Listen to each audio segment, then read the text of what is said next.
Your life is a grand, sacred adventure, but only if you have a spiritual life.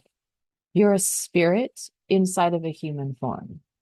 There is an innate ability and desire and need for each one of us to have a spiritual life, not a religious life, but a spiritual life where we're connected to something higher than ourselves, our higher self, a source of energy. We're connected to nature, we're connected to one another.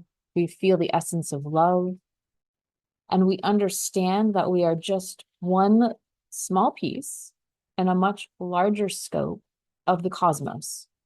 When we forget that idea, when we break away and we permit ourselves, we move back from where everyone else is, we disconnect from the sense that we are one and all is one, and that we're connected to nature.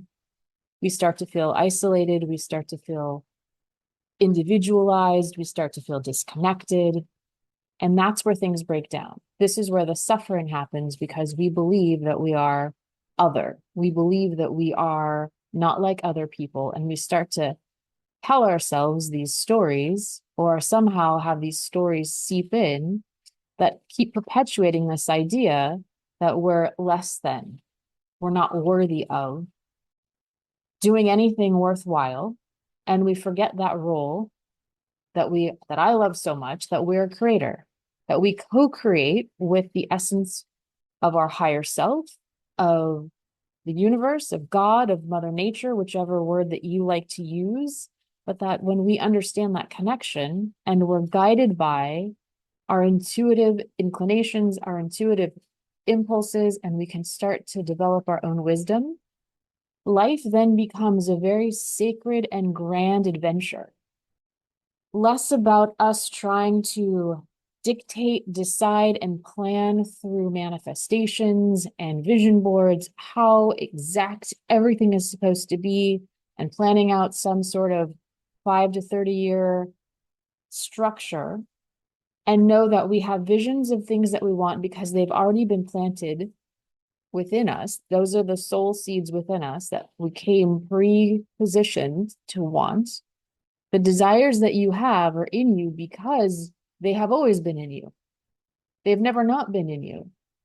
You just have to learn how to get out of the way, which is you having to learn how to move all of those preconditioned programs that others have put in you out of the way, overthinking out of the way, so that you can become your full expression of your soul and let your spirit animate and go on the adventure of allowing new information to come through, new twists and turns, new ways in which you can move forward. What we get stuck on is trusting that we can handle whatever comes our way. And we need to allow the connection of something bigger than us to know that we will always be able to find a solution. There's always an answer to any problem. There's always a way around an obstacle. Doesn't matter whether you're spiritual or not, religious or not, that's just a fact. There's always going to be a solution to something. It's in how we learn how to handle anything that comes our way. So, when we decide that we want a spiritual life, what does that even mean? We just have to connect with something bigger than us. We are predispositioned to want, desire, and look for meaning and purpose. And we have the full capacity to apply that in any which way we would like. That's a gift of being a co-creator. That I can take something as simple as a cup of tea in the morning or a cup of coffee and turn that into a magical ritual. I can meditate, I can go within, I can set up a whole space, I can light candles. I can now transform something that feels almost like a necessity to a basic routine to something mystical. We are mystical creatures. We just have to allow ourselves to turn that on. We have to allow ourselves to have a sense of collaboration with the universe. We have to have a sense of acceptance and giving ourselves permission to be okay with creating what we want. As children, We have no problem playing, imagining, and wanting what we want. We have no hindrance to it. And as you know, all children are told to obey, are told to be quiet, are told to dismiss their desires and their wants and their needs to an extent, and to follow along with the order of the day by an adult, a teacher, a parent, a caregiver, and to follow orders. And so over time, we get trained to minimize, forget about what it is that we want, and we start to look at playing and that childlike energy that has filled our spirits, that was our spirits filling the room. And we're told to simmer down. We learn to be quiet. We learn to sit still. We learn to follow rules and orders, which are, of course, important. But what we weren't taught, for most of us, was how to take those inclinations, those wild spirit musings that we love so much and how we want to create, and bring them into adulthood.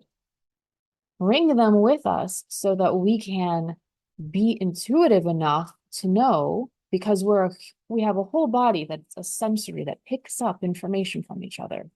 You know right away if something's good or not for you. It's just you listening to that. You know deep down what it is that you want. And if you don't, it's just another signal to say that you may not have been able to fine tune this skill. And as we get to adults, because we've been shut down so much, we have to relearn how to listen to ourselves, how to take those impulses, that intuition. What is intuition? How do we really hone in on that and do something with it that's practical, that can be applicable in the world, that still lets us play, but keeps us in order without having a sense that we're not connected to something bigger than us? We will lose sight of who we are.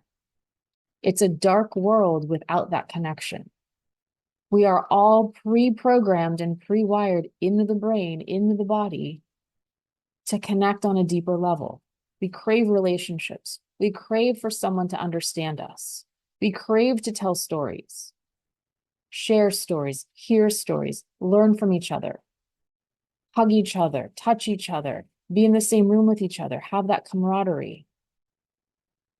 It's when we don't get it, or we've been burned so many times, or we feel like it's too much trouble, that we push it away. But that's not a natural inclination. That's a trauma response. It is. We come out wanting to engage with each other. We want to be in communion and in community with each other. And we want to feel that love. So if you want to have a more spiritual life, if you want to ignite your soul, feel the essence of love, the closest you can do is be in nature. Watch creation itself unfold naturally. As always, I'm always going to tell you the fastest way to get into your spirituality is to create something, is to listen to those intuitive nudges that are coming through, those excited, inspired thoughts, take them into action. Go do whatever it is, as silly as it is. Give yourself time to play. Give yourself time to be.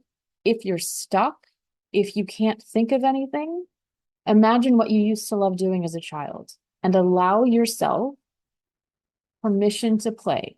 Allow yourself some room to go back to that childlike mind, that childlike state. Color, draw, paint, build Legos, make a sandcastle, relax and have fun. You don't have to show it off to anybody. You don't have to post it to social media. This is so that you can open yourself back up. Remember what it was like to invoke your own higher self, your own spirit, engage in that sweet dialogue that allows information to come in. You need to open up that pipeline. It's really important. That is the true essence of a human. That is what brings in your confidence. That is what brings your authenticity, because you know who you are because you're listening. You're listening to your body, you're listening to your heart, you're listening to your mind, you're listening to every faculty within you to know what is the next step that you need to take, and trusting in the knowing that it's okay to not know and let life unfold on a journey because you have your back, because you're always paying attention and listening. So if the body says this doesn't feel right, you leave. If the body says this is wonderful, we keep going.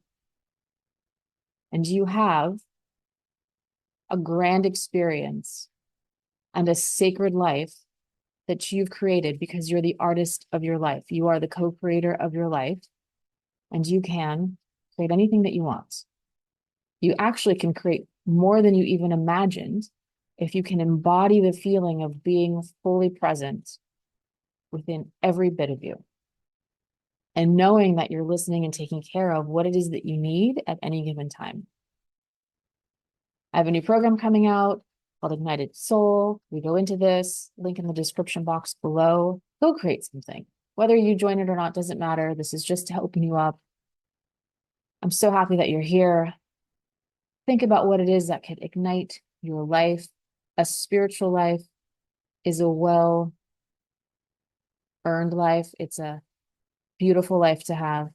It's a necessary life. It's a needed life. A spiritual life gives you abundant wealth beyond your imagination, beyond your wildest dreams. Create whatever you want. Create a life that you always dreamed of as a child. Go explore and do the things that you love the most. Thank you all for being here. I love you all, and I will see you in the next one. Take care. Bye.